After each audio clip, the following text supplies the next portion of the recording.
Despite our disappointment at the end of Game of Thrones, we have a totally committed, albeit rather toxic, connection with House of the Dragon. We went right to the source material to ruin a significant relationship in the show. So what do you think of Rhaenyra Targaryen's relationship with Daemon Targaryen? Will they ever get together? Here is everything we know so far. Well, will Rhaenyra and Daemon fully end up together? If you saw the scene in which Daemon presented Rhaenyra a necklace and wondered to yourself, wait, am I getting vibes between these two although they are related? You have viewed that scene correctly. The answer is unfortunately yes, because of incest. However, it is possible. It turns out that Rhaenyra and Daemon are endgame, which means they have a tense relationship, eventually hook up and get married. This is pretty significant from a power play perspective considering 1, they both want the throne, and 2, their Targaryen union is almost sure to guarantee that it will happen, even though Alicent Hightower's children will invariably stake their claim. Moving on, a short history of the Targaryen incest.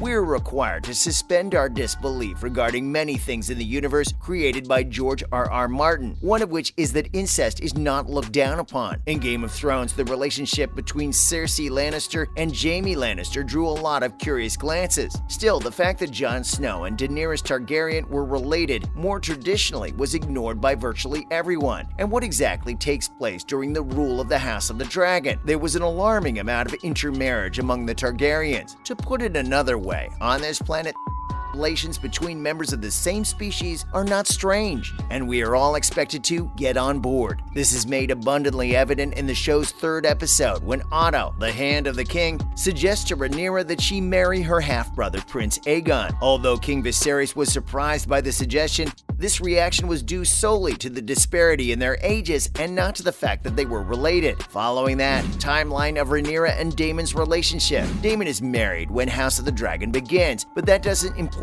he's faithful. According to Fire and Blood, the source material for House of the Dragon, Daemon returns to court after the Crabfeeder drama and declares himself King of the Narrow Sea, which King Viserys accepts. At this point, he begins to spend extended hours in Rhaenyra's company. According to Fire and Blood, which is a long fact-filled history of the Targaryens, there were 2 legends surrounding their relationship. One that Daemon seduces Rhaenyra and claims her maidenhood, but the king forbids them from marrying because Daemon already has a wife. The other, much more sensational rumor, Daemon tells Rhaenyra how to make Sir Criston Cole view her as a woman, which entails kissing classes, not to mention pleasuring a man with her tongue. Anyway, the point is these two have a history. They must, however, go through a few relationships before marriage. After Daemon's first wife dies, he marries Laenor Velaryon, suggested initially as a spouse for King Viserys. They have 2 daughters. Meanwhile, Rhaenyra marries Laenor's brother, Laenor Velaryon, and they have several children. Laenor and Laenor die in the same year, giving Daemon and Rhaenyra the option to marry immediately. Of course, in private, so King Viserys can't stop them. They start having their children, including Prince Aegon the Younger and Prince Viserys. Next up is King Viserys dead. In We Light the Way, there was hardly a scene in which Viserys appeared to be in good health. The Iron Throne has slowly but surely ruined his health by inflicting cuts and scratches on him. His fingers are falling off, his arm is covered in something revolting, and the Master's preferred treatment for leeches does not appear to be able to arrest the progression of his condition. He has an older person's gait and uses a sword instead of a cane. This is not the appearance of someone who inspires fear or respect in the courtroom. We know that this is a metaphor and that as his body ages, so does his power. However, the question remains, how much longer will he stay in this world? Will he fight to the death to outlive the ravenous birds surrounding him? The show enjoys tormenting the audience just as much as he does, with fake outs that make it appear as if he's finally done for, only to have him return in the next scene, carrying out his kingly responsibilities. This is done so that it appears as if he's finally done for. His fall at the end of the 5th episode seemed to be the culmination of his ongoing health crisis. However, with this guy, you never know what's going to happen. He is still a member of the Targaryen family and is as stubborn as they come. Moving on, did Larys Strong just quietly move up the power rankings?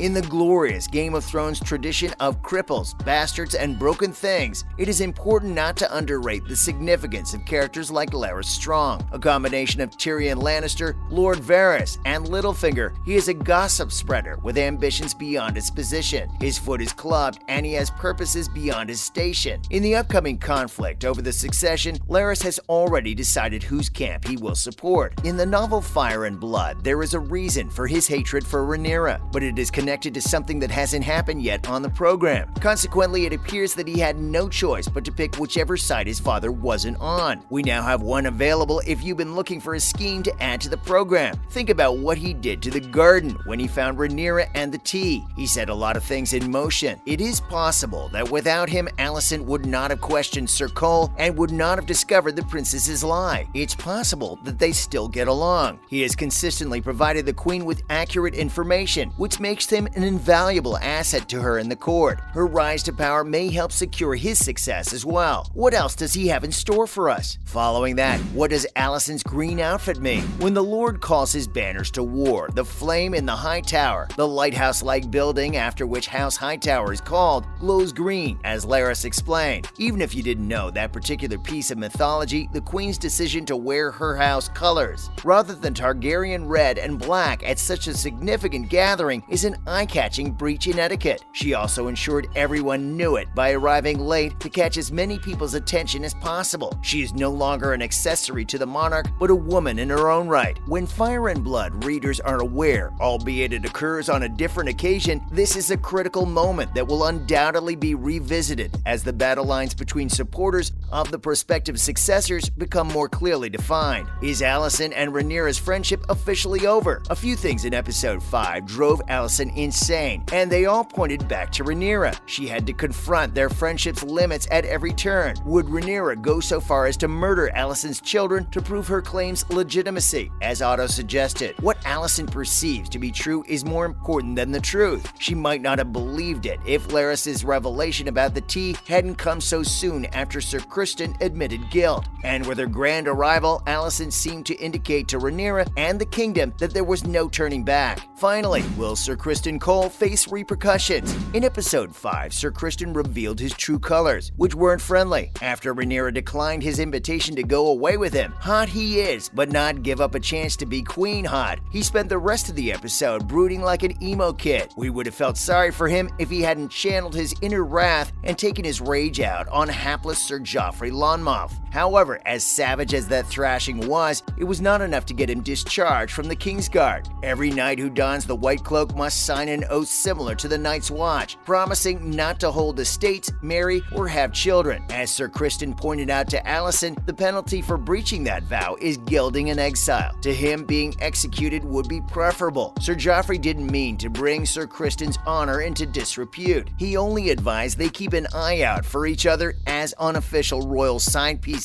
But now he believes the word has gotten out, and he'll most likely meet one of those two fates. So he goes off to Godswood to take matters into his own hands, only to be stopped by Alicent. It's crucial that Alicent pursued him rather than Rhaenyra. She seemed as fed up with him as he was with her. And if he stays, Alicent might have acquired another vital friend for her cause. Well, that marks the end of our video for today. We hope you enjoyed it. On your way out, make sure to hit that subscribe button for more content like this in the future. Thanks for watching.